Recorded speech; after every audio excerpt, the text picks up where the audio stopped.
안녕하세요. 제이조 경영연구소의 제이입니다. 오늘은 끝까지 버텨서 살아남는 법에 대해 말씀드려 볼까 합니다. 오늘도 전 현직에 계신 플레이어 5분 이상의 말씀들 중 공통적으로 언급된 키워드와 실제로 제게 영감을 주고 제 삶에 영향을 미친 것들만을 정리해 봤습니다.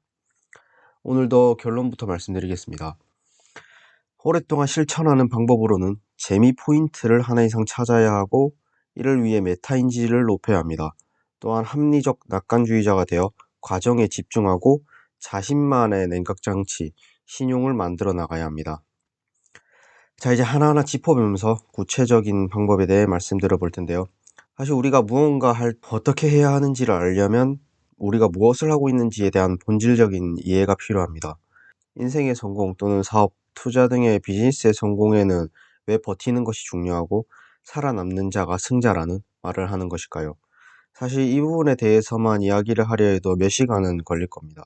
때문에 일단 오늘은 몇 가지 예시를 보여드리면서 간단히만 얘기해 보겠습니다. 마르케스 브라운리라는 1400만 명의 구독자를 보유한 유튜버가 있습니다. 이 채널은 지금에 이르기까지 12년이 걸렸고 100번째 영상을 올렸을 땐 고작 74명만이 이 채널을 구독하고 있었습니다. 또 복붙 키보드라는 서비스는 런칭 후 4년 동안 20만 유저를 확보했지만 최근엔 3일 만에 140만 유저를 확보하기도 했다고 합니다. 이 서비스를 만드신 분은 5년 전 이 서비스를 사이드 프로젝트, 즉 부업으로 시작해 지금까지 꾸준히 해오신 것이라고 합니다. 그 외에도 잘 나가는 회사를 일군 성공한 창업자들도 대부분 고생스러운 시기가 있었습니다. 배달의 민족 김봉진 창업자는 강남 밤거리를 누비며 닥치는 대로 전단지를 주었고, 마켓컬리 김슬아 대표는 무려 100번이 넘는 거절을 당한 끝에 비로소 초기 투자금을 유치했으며, 야놀자 이수진 대표는 젊은 시절 주식으로 전 재산을 날리고 모텔 청소부 일을 하기도 했습니다. 이처럼 성과는 45대 직선으로 올라가는 것이 아닙니다. 이는 시간이 쌓여서 응집된 에너지가 어느 순간 역치를 넘게 되면서 갑자기 상승하게 되는 계단식의 형태를 띠게 됩니다. 문제는 사람들이 단기적으로 큰 성공을 갈망하는 데 있습니다. 일확천금을 노리는 것이죠. 그렇기 때문에 조금 해보고 바로 성과가 안 나오면 쉽게 포기하거나 아니면 오히려 무리를 하게 됩니다. 많은 사람들이 옆으로 기어가는 지루한 행보장을 참지 못하는 것이죠. 이렇게 고생스럽고 지루한 과정을 계속할 수 있는 방법은 첫 번째, 재밌는 것을 하는 것입니다. 이미 모두가 알고 있고 당연한 이야기이기도 하지만 무엇이든 재밌으면 계속합니다. 무언가를 재미있게 하는 방법은 의외로 간단합니다. 바로 열심히 하는 것입니다. 많은 사람들이 대충 하면 편할 것이라고 생각하면서 무슨 말도 안 되는 돈 많은 백수 같은 것을 꿈꾸기도 합니다. 하지만 백수가 재미있을 리가 없습니다. 돈이 많거나 잘나도 열심히 안 살면 삶이 무료합니다. 쉽게 재미있어지려고 요령을 부리면 도박이나 마약을 하게 되는 것입니다. 건강한 방법으로 재미있게 살려면 부지런해야 합니다. 귀찮아서 안 배우고 게을러서 피하면 인생은 갈수록 재미없어집니다. 인간이 가장 재미를 느끼는 순간은 몰입을 할 때입니다. 그것이 무엇이 되었든 몰입을 할 수가 있어야 합니다. 결국 무언가를 재미있게 하기 위해선 메타인지, 즉 본인이 무엇을 원하는지 알아야만 합니다. 여기서 주의할 점이 자신이 하고 싶은 것과 할 수 있는 것 사이에 타협을 할 수 있어야 한다는 것입니다. 할 수 있는 것은 1도 없으면서 100을 하고 싶다고 생각하면 절대 재미있거나 몰입할 수 없습니다. 꿈을 작게 가지란 말이 아닙니다. 꿈은 크게 가지되 목표와 계획은 현실적으로 잡으라는 말씀을 드리는 것입니다. 사람들은 생각보다 스스로에 대해 잘 모릅니다. 있는 그대로의 나는 그렇게 멋지지 않기 때문에 알기 싫어한다는 표현이 어쩌면 더 적합할지도 모르겠습니다. 스스로를 있는 그대로 인정하고 보다 구체적으로 또 솔직하게 목표를 세워야 합니다. 사실 엄청난 성공의 비결은 운일 가능성이 높습니다. 또한 미래는 절대 예측할 수 없습니다. 우리는 이런 불확실성을 받아들여야 합니다. 이것을 이해하고 나면 무조건적인 낙관주의는 오히려 독이라는 것을 깨닫게 됩니다. 테일 리스크를 파악하고 무조건 피해야 합니다.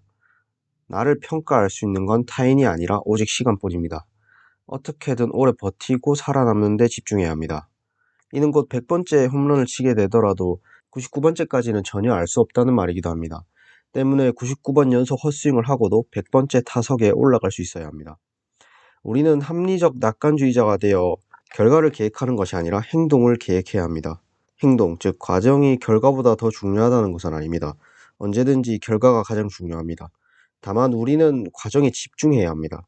결과는 긍정적으로 생각하되 과정은 현실적이고 비판적으로 생각해서 지속적으로 개선해 나가야 한다는 것입니다. 이는 곧 역설적이게도 실천의 지속 가능성을 높여 되려 결과를 좋게 만드는 방법인 것입니다.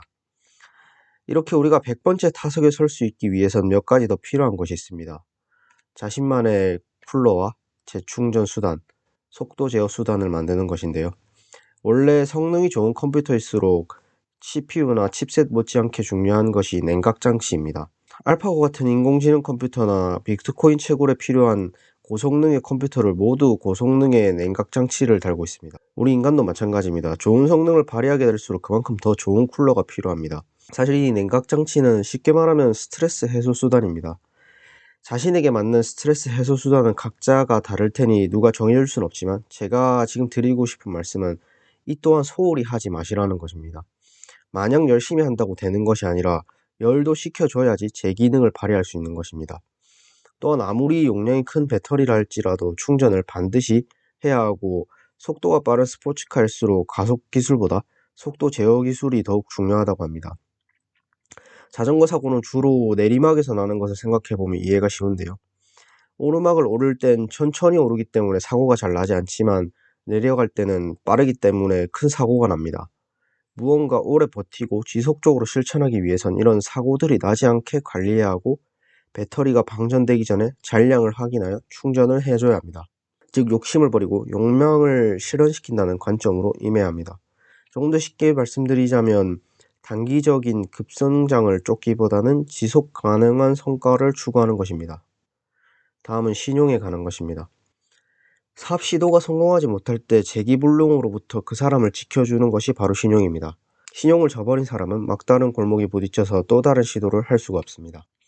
결국 사업에 나선 사람이 커다란 시련에 부딪혔을 때 신용이 있느냐 없느냐에 따라 정반대로 운명이 갈립니다.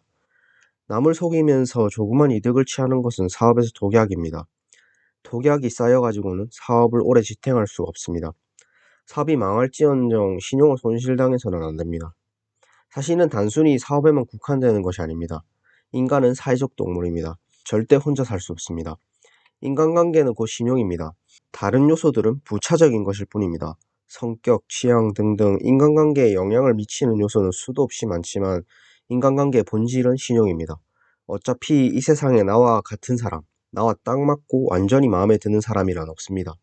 결국엔 상대를 신용도에 따라 대할 뿐입니다. 이런 신용이 없으면 두 번째는 없다는 것을 꼭 명심하셔야겠습니다. 마지막은 남 탓을 하지 않는 것입니다. 이는 단순히 책임감을 말씀드리는 것이 아닙니다. 이는 세상을 바라보는 관점과 태도를 결정짓는 잣대에 관한 이야기입니다. 돈을 빌려주고 못 받는 경우는 100%안 갚은 사람의 잘못입니다. 하지만 이런 식으로 생각하면 계속 같은 사기를 당할 수밖에 없습니다. 나는 잘못한 게 없고 상대만 잘못한 것이니 비슷한 상황이 오면 또다시 반복하게 되는 것이죠. 저도 최근에 인간관계에서 상대의 과실 100%인 것처럼 보이는 일을 몇 가지 겪었습니다. 그때 당시 지인 중 한두 분이 제게 이런 말을 했습니다. 그런 상황에서 굳이 자신을 탓할 필요가 있을까요? 이분들은 저를 위해서 저의 잘못이 아니니 괜찮다고 위로를 해주고 싶었을 것입니다. 실제로 상대방의 잘못이라고 생각하는 것이 일반적인 케이스였긴 합니다. 하지만 저는 그 상황에 남 탓을 하지 않고 제가 부족해서 일어난 일이라고 생각하고 내가 잘못한 것은 무엇인가부터 따져보았습니다. 이렇게 남 탓을 하지 않고 살면 인생을 훨씬 주체적으로 살 수가 있습니다. 무슨 상황이 오든 자기 잘못을 먼저 반성하기에 스스로에게 엄격하고 외부 상황을 거의 받지 않기 때문에 남에게는 훨씬 간대할 수가 있습니다. 반대로 남 탓을 하거나 환경 탓을 하는 사람은 이렇게 살 수가 없습니다.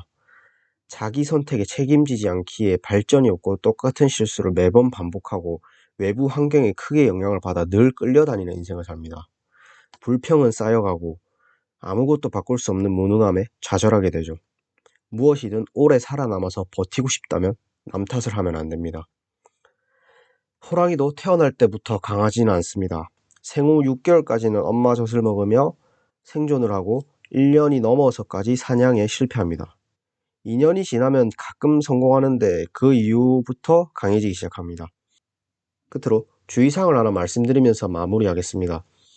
오늘 끝까지 버티는 것의 중요성에 대해 말씀드렸지만 그렇다고 해서 무엇이든 절대 포기하지 말라는 말씀은 아닙니다. 이게 무슨 모순적인 말이냐고 하실 수도 있지만 이는 완전히 다른 이야기입니다. 자신이 옳지 않은 방향과 방법으로 무언가 하고 있다는 것을 깨달았다면 그때는 이미 투여한 매몰 비용에 연연하지 않고 과감히 포기할 줄도 알아야 한다는 것입니다. 본인이 더 좋아하고 잘할 수 있는 영역을 발견했거나 지속 가능하지 않은 방법으로 무언가 하고 있는 것을 발견한다면 고집 부리지 말고 바로 바꿔야 합니다. 구타하고 괴롭히는 배우자와 같이 산 시간이 아까워 포기하지 않고 계속 사는 것은 어리석은 일이며, 사업성이나 투자 성과가 없는 곳에 집어넣은 돈이 아까워 손절하지 못하는 것도 어리석은 일입니다. 코닥은 아날로그 필름을 포기하지 않아서 망했고, 노키아도 잘 나가는 휴대폰을 포기하지 않아서 망했습니다.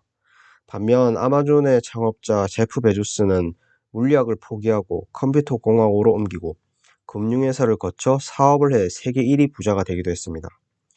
여러분들도 스스로에 대해 더 잘 알기 위해 다양한 것을 접해보는 배움에 대한 투자를 아끼지 마시고, 이를 통해 세상과 지속적으로 교류하여 끊임없이 세상의 변화에 적응해 나가시는 것을 포기하지 않으시길 바랍니다. 오늘의 영상은 여기까지입니다. 끝까지 시청해주셔서 감사합니다.